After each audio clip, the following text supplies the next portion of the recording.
Hello, hello, je suis ravie de vous retrouver pour cette guidance Oracle Astro des Vierges et Ascendant Vierge.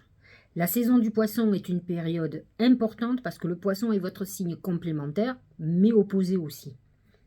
Donc, les planètes en Poisson vont se positionner dans votre maison 7, qui est la maison du couple, de l'image que vous donnez aux autres, du public, de votre clientèle, de vos associés. Donc, tous ces thèmes vont être mis en lumière pendant le passage des planètes en Poisson. Soleil, Mercure, Neptune est déjà positionné dans cette maison 7. Et n'oublions pas que Saturne rejoint toutes ces planètes le 8 mars pour mettre peut-être en difficulté le couple des Vierges, votre manière de voir justement votre relation aux autres. Vous allez restructurer ça. Tout ce qui ne va pas va éclater. Vous pouvez vous retrouver dans une phase d'épreuve. Ça peut être une période difficile, mais à vous de gérer l'image que les autres ont de vous et l'image que vous avez de vous-même. Saturne peut être une planète qui va amener du sérieux dans des relations amoureuses, mais les couples qui sont en difficulté vont éclater. Si vous avez décidé de vous marier pendant le passage de Saturne, sachez que ça fait des mariages qui durent toute une vie. Donc ça va être le bon moment pour vous. Ensuite, lorsque la saison du Bélier va démarrer, les planètes en Bélier vont se positionner en maison 8. Elles vont rejoindre Jupiter qui est déjà placé et qui est la maison des héritages. Donc Jupiter dans la maison 8, vous pourriez être dans une phase de partage, d'héritage. Vous avez ça pendant 5 mois. Mais c'est aussi la maison des gains et des pertes financières. Donc des procédures où vous pourriez perdre de l'argent et d'autres où vous pourriez en gagner. C'est une période qui peut être difficile, mais qui va mettre en avant peut-être tout ce domaine financier. C'est la maison aussi des transformations profondes que vous pourriez avoir et aussi de la sexualité. En plus en bélier, donc c'est une maison qui est très chaude, on va dire ça comme ça. Lorsque Vénus va rentrer en taureau, c'est un signe ami, vous allez être ravis. Vénus va amener une ouverture vers des personnes nouvelles, des perspectives nouvelles, une rencontre en voyage, quelqu'un qui est hors de votre contexte, qui a un côté très spirituel ou spirituel. Vénus va être là pour nourrir votre curiosité, votre spiritualité. Uranus va rejoindre dans le mois de mars, ou en tout cas Vénus va rejoindre Uranus à un moment donné, puisqu'elle va de 0 degré à 17 degrés, donc plutôt vers la fin mars. Et effectivement, vous pourriez avoir quelque chose de soudain au niveau sentimental, mais n'oublions pas que Vénus en taureau, c'est aussi l'abondance financière, et vous pourriez avoir de très très belles surprises au niveau financier d'ici la fin du mois de mars. Mars en Gémeaux est positionné dans votre maison 10, la maison de la carrière professionnelle, de vos ambitions. Il a pu vous mettre beaucoup de stress, vous mettre beaucoup de choses sur les épaules. Vous avez pu vous sentir épuisé, fatigué, irrité. Il a pu vous donner aussi, vous mettre la pression pour la réalisation de vos désirs et surtout de vos ambitions. Mais là, Mars va quitter à la fin du mois de mars votre maison 10 pour s'installer dans le signe ami du Poisson qui est positionné dans votre maison 11. Mars en maison 11 en Cancer peut amener quelques difficultés, conflits au niveau familial, au niveau de votre réseau amical, mais vous pourriez aussi faire appel à des gens que vous connaissez bien pour vous aider dans un projet. Pluton est dans votre maison 5, toujours, pas pour longtemps, puisqu'il va bientôt se positionner en Verseau. En tout cas, jusqu'au 23 mars, il touche particulièrement le dernier jour des Vierges, c'est-à-dire les personnes qui sont nées le 21-22 septembre, et qui amène une transformation profonde dans vos plaisirs, avec vos enfants, dans l'amour, et qui peut amener une notion de chance très importante, puisqu'il est dans cette maison 5. Lorsqu'il va passer en Verseau, il va se positionner dans votre maison 6, qui va être une transformation profonde au niveau de vos activités, de vos routines. Ça va être certainement le moment où vous allez vouloir vous libérer de tout ce qui vous qui est une surcharge pour vous. Toutes les responsabilités que vous avez prises qui ne vous appartiennent pas, vous allez vouloir vous débarrasser de tout ce qui vous pèse énormément sur les épaules. Ça va toucher particulièrement les vierges du tout début du signe, c'est-à-dire août, 22, 23 août, 24 août. C'est vrai que vous allez commencer à vouloir vous sentir plus léger et plus légère. Saturne, le 7 mars, quitte votre maison 6, qui est aussi la maison de la santé. Donc attention à surveiller de près votre santé. Saturne vous a mis en épreuve, il vous quitte, il part dans le poisson, il vous libère. Voilà pour les astres. Comme vous voyez, il y a des gros bouleversements ce mois de mars. Nous avons une nouvelle lune 21 mars qui est en bélier, qui est positionnée dans notre maison 8. Donc c'est un moment aussi pour réfléchir à transformer notre vie de façon importante. Mais nous avons surtout une pleine lune le 7 mars qui est dans notre signe de la Vierge. Je dis notre, vous le savez, ceux qui me suivent savent que je suis Vierge. Il est à 16 degrés de la Vierge. Il est dans l'axe 7-1, c'est-à-dire le poisson dans la maison 7, la lune dans la maison 1, qui représente l'image que nous avons et l'image qu'ont les autres. C'est le moment de nous occuper, d'être que les deux soient en accord, en équilibre. Peut-être avez-vous une image de vous déplorable et peut-être l'image qu'ont les autres de vous soit plutôt très favorable ou plutôt l'inverse. Que vous soyez dans un truc où vous vous aimez parfaitement et où finalement les gens vous trouvent détestable. Donc il va falloir trouver un juste milieu. En tout cas, il va falloir surtout être lucide, clairvoyant et objectif. Ne vous accordez pas des talents que vous n'avez pas et surtout voyez les talents que vous avez et que vous ignorez. La plupart des vierges sont souvent en manque de confiance en elles et c'est un gros problème. Être humble, c'est une chose. Avoir l'impression qu'on est bon à rien, c'est autre chose. Il faut être juste avec soi. Il faut reconnaître lorsqu'on a un talent et travailler dessus et pas se dire tout le temps qu'on est bon en rien, qu'on ne sait rien faire alors que vous avez des qualités certaines, j'en suis persuadée, je le sais. Nous allons parler maintenant des oracles. L'oracle qui va identifier votre moi, c'est le papillon. Le papillon, c'est deux choses. La légèreté, une période où vous allez avoir envie d'être beaucoup plus léger, vous avez envie de papillonner, ne serait-ce qu'amoureusement parlant. C'est quelque chose où vous n'aurez pas envie d'engagement, où vous n'aurez pas envie qu'on vous ennuie. C'est un moment où vous allez perdre du poids. La légèreté, c'est aussi la perte de poids. C'est se délester aussi de responsabilités qui ne nous appartiennent pas. Ça, c'est un gros problème de Vierge. C'est un thème récurrent chez la Vierge. Mais surtout, ce papillon, c'est la transformation. Et la transformation, c'est quoi? C'est l'amas de planètes en maison 8 qui vous amène à vous transformer votre vie, à aller vers quelque chose qui vous correspond mieux, à aller vers quelque chose que vous désirez profondément. Il faut sortir de l'aliénation vis-à-vis de l'autre. Je m'explique. La Vierge représente le service aux autres. Et elle se sent indispensable souvent pour les autres. Alors que, croyez-moi, les gens qui ont besoin trouvent, si c'est pas vous, ça sera quelqu'un d'autre, rassurez-vous, personne n'est indispensable. On arrive toujours à trouver une compensation avec quelqu'un d'autre. Donc il est important pour vous de devenir un égoïste éclairé, de vous recentrer sur vous et de vous alléger d'obligations qui ne vous appartiennent pas. Vous pouvez être dans la compassion, vous pouvez vous apitoyer sur les uns et sur les autres, mais n'empêche que celle qui est en souffrance, c'est vous. Donc la Vierge a besoin de se recentrer sur elle, de sortir de la culpabilité, de sortir sur le besoin de se dire que si on n'est pas là, l'autre ne s'en sortira pas et c'est faux.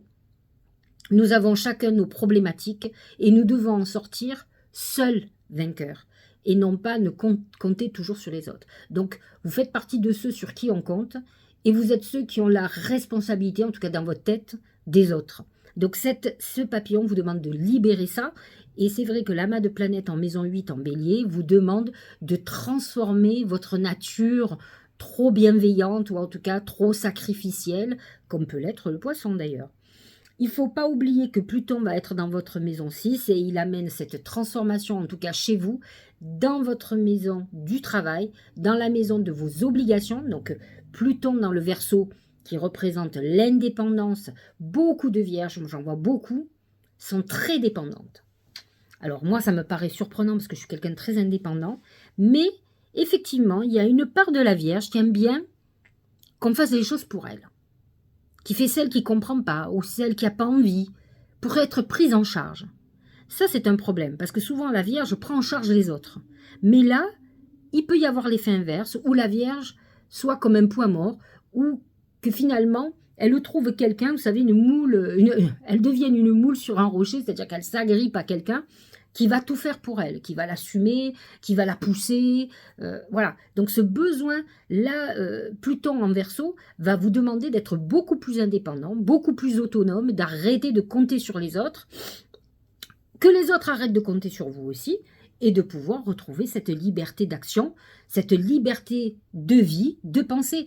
Moi, j'ai souvent dit, et je connais des vierges qui sont souvent dépendantes des autres. Alors, dépendantes d'un logement. Ils vivent chez les uns et chez les autres parce qu'ils n'ont pas les moyens de se payer un logement.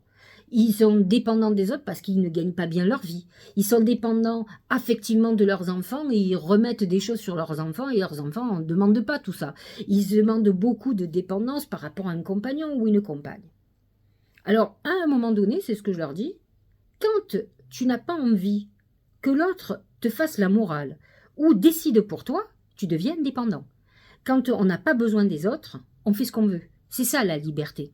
Par contre, quand on commence à avoir besoin des autres, on est obligé de se plier à des règles qui ne sont pas obligatoirement les nôtres et qui ne nous conviennent pas. Donc on subit. Et on subit en se taisant. Autrement, c'est un peu le problème, par exemple, des jeunes qu'on voit qui vivent chez leurs parents, qui ont envie de vivre comme ils veulent et ils veulent que les parents les assument. Ben non. Tu as 30 ans, tu te prends en main, tu vas travailler, te prends un appartement et personne ne te dira rien, t'imposera rien. Ils veulent le beurre et l'argent du beurre et ça, c'est pas possible. Et bien Pluton va agir comme ça avec ceux qui sont vierges et ascendant vierge et qui fonctionnent comme ça. Alors ça va être dur pour vous, mais ça va vous permettre aussi d'apprendre l'indépendance, la responsabilité. Si vous vous trouvez dans une situation déplorable et que vous avez besoin des autres, c'est que peut-être vous êtes fautif, à vous de travailler pour vous sortir de ça et pour pouvoir être heureux. Parce que quelqu'un qui n'est pas indépendant, il est malheureux parce qu'il subit. C'est comme j'ai quelques clientes qui n'ont jamais travaillé et qui sont dépendantes de leur mari. Donc c'est le mari qui paye depuis des années. Et aujourd'hui, elles aimeraient changer leur vie, qui va payer pour elles? Donc, c'est ça la problématique de la dépendance. C'est aujourd'hui, je déteste mon mari, mais j'ai besoin de lui pour qu'il me donne à manger. C'est compliqué quand même. C'est ça, la souffrance que l'on peut avoir. C'est comme ça qu'on déclenche des maladies. Moi, j'ai une grand-mère qui m'a élevé comme ça. Elle m'a toujours dit dans la vie, je ne vous dirai pas ce qu'elle m'a dit exactement, mais elle m'a dit d'être toujours indépendante, d'avoir mon habitation, d'avoir mon argent, d'être indépendante sur mon activité professionnelle, ce qui est le cas, et ne de jamais dépendre d'un homme. Et ça a toujours été le cas. Et à ce moment-là, eh bien, on fait ce qu'on veut. On est libre dans sa tête. On n'a plus d'obligation avec l'autre. Si on est, par exemple, en amour avec quelqu'un, on est parce qu'on aime. On n'est pas parce qu'on a besoin que l'autre nous donne un toit, ou nous nourrisse, ou... Vous comprenez? On est dans quelque chose de beaucoup plus sain, de beaucoup plus égalitaire. Voilà pour l'explication de ce fameux papillon. Voyons ce qu'on nous dit au niveau professionnel. C'est un oiseau de mauvais augure, le corbeau. Magie noire, mauvais augure, mauvaise nouvelle qui arrive pour la vie professionnelle. Attention à un environnement mauvais, à des nouvelles juridiques, financières. Un problème arrive, il faut que vous vous prépariez à ça. Faites attention aux gens qui vous approchent, qui veulent travailler avec vous. Il y a quelque chose de malsain et de malveillant. Et vous allez voir la carte qui suit, qui normalement est pour la vie. Alors ça peut être aussi des mauvaises nouvelles financières, hein, bien entendu. Si vous attendez une réponse d'une banque, ou ça peut être... Faites très attention, c'est pas le moment de s'associer. À mon avis, avec toutes les planètes en poisson, ça amène quand même de la nébulosité. Ça peut être des associations un peu limites. Regardez au niveau de l'amour, c'est le poignard. Alors, ces mauvaises nouvelles peuvent toucher aussi bien l'amour que le professionnel. Le poignard amène une trahison, un coup de canif dans le couple, donc une trahison sentimentale, comme une rupture qui est annoncée. Saturne, dans la maison 7, peut amener une rupture après beaucoup de désaccords. Donc attention aux vierges et ascendants vierges, ça peut être une période très difficile de coupure, mais peut-être est-ce une coupure nécessaire.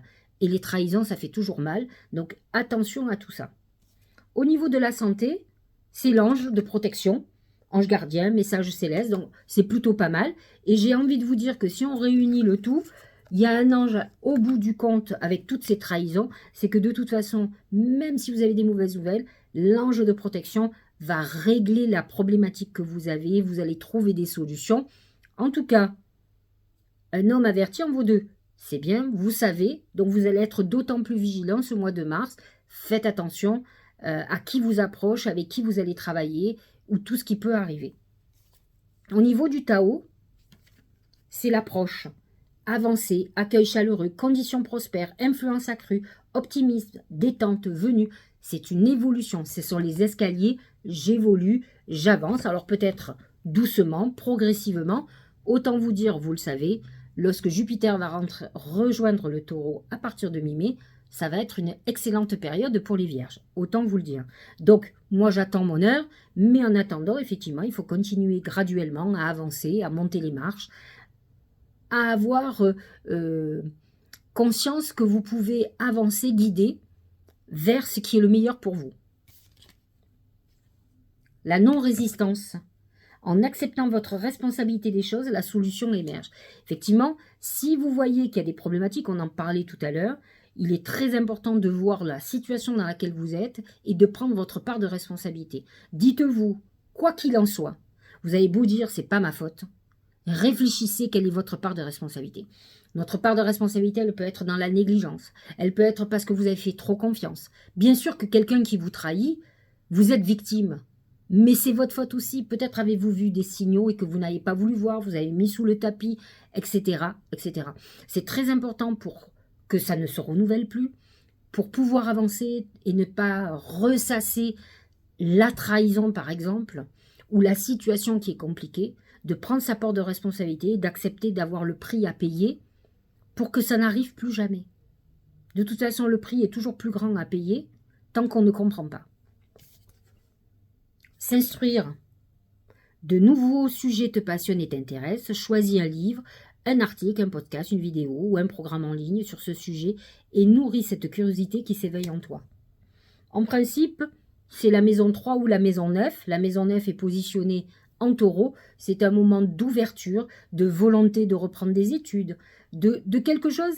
Vous allez mettre certainement en route quelque chose de peut-être de nouveau, complètement nouveau, qui peut avoir un rapport avec l'instruction, la formation, tout ce qui est ésotérique, les livres, la lecture, l'écriture, qui va vous permettre, ou l'enseignement, qui va vous permettre de gagner mieux votre vie, d'affiner vos capacités ou vos talents et d'aller vers quelque chose qui va être certainement, et avec une Vénus en Taureau, un accroissement financier. Voilà, j'espère que cette guidance vous aura éclairé. Attention, attention aux trahisons quand même ce mois de mars. Attention aux gens qui vont vous approcher, aux énergies qui vont être ambiantes. Soyez vigilants et vigilantes et tout se passera bien. On se prépare pour le printemps, ça va être notre heure. Je vous embrasse et je vous dis à bientôt.